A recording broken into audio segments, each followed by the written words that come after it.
Hi everyone. I hope you enjoyed the last two videos, especially yesterday's one. Today's is in continuation with what we discussed about yesterday.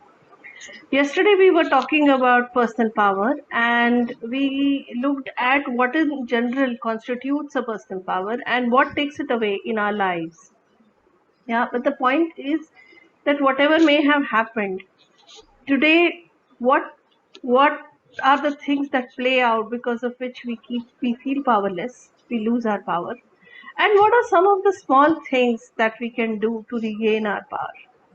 Because it is extremely important for the warrior to feel powerful, to understand that it is in him or her to withstand and take care of life.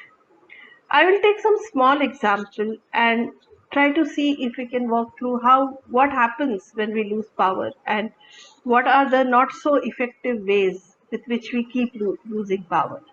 And then what are some of the effective ways that we can employ to gain power. Say for example, you are a caretaker of some ill person, yeah, and you feel trapped by the situation, or you are in a job that you're not able to easily leave, or you yourself are unwell and you are not, there isn't really a very clear cut cure for what you are going through or what you are suffering, or you are struggling with somewhere.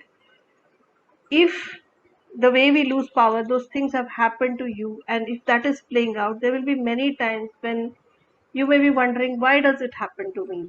Why am I so powerless? Why am I not able to do things that uh, that I want to do? And therefore things play out for you. So then what happens? What are the different ways in which people react? I'll just share that with you.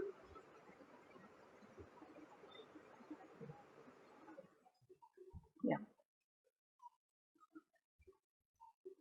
So how do I lose my power? One of the ways in which, because of the desperate situation, in which I lose my power is via codependence. So, what is codependence? Codependence we will talk about in detail in tomorrow's video. But codependence is essentially everything about your happiness, your ability to do something, your ability to move forward in life, your ability to experience strength depends on another person, and then all your efforts are to control that person because everything depends on that person. It could be a friend, parent, child, spouse, or even office colleagues, bosses, and that actually takes away your power, and which we will talk in detail tomorrow. People pleasing. So when you start feeling that there are helpless situations and you're waiting for somebody else to help you, what starts happening is you stop doing things which you know are right. So for example, you are taking care of somebody who is very ill. You feel tied down because you're not willing to experiment. You want that person to appreciate you, you want people around to appreciate you, and then you're not able to take certain steps which are for your own happiness, and you try to uh, you know do things which you think will make other people happy. One of the ways in which personal power is lost is also via shame and guilt. That is, we feel ashamed of ourselves, or we feel guilty of not being good enough. We feel ashamed of making mistakes. We have somewhere inculcated within us that you are not good enough and there is something to be ashamed of. So no matter what you do, if you are not able to come out of a situation, or if somebody is not feeling well, or you have a job but you keep complaining about it, you start feeling that I'm not being grateful, and that actually takes away your power.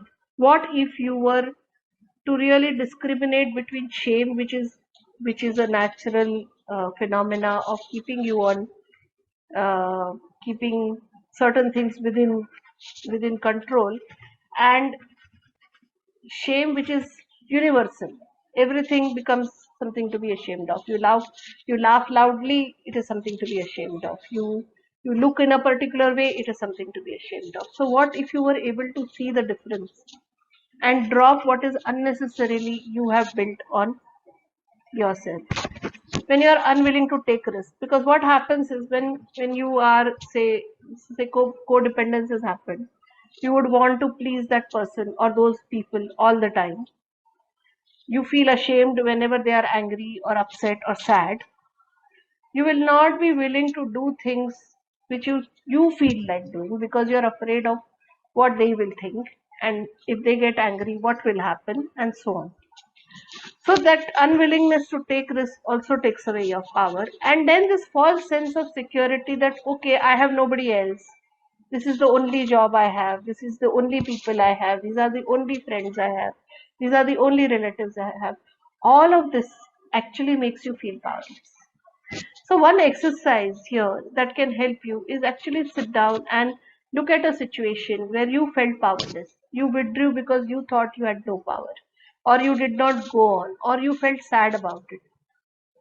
Check these out. Which of this was happening there, and what you could have done to change it.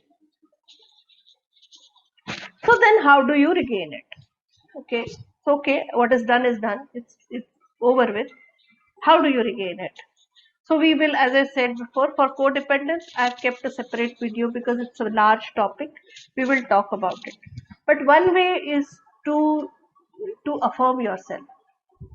Whatever it is that you are today, whatever strengths you have, whatever skills you have, whatever talents you have, whatever good characteristics which are appreciated by others you have, start affirming them to yourself.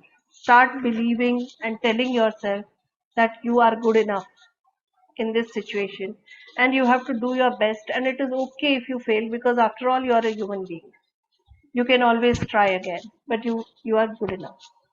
If you remember, in yesterday's video I talked about the drama triangle where the victim, you keep playing the victim and everybody else either becomes a persecutor who is going to harm you, criticize you, put you down, or a rescuer who is going to take charge of you, control you, and take you away from the situation.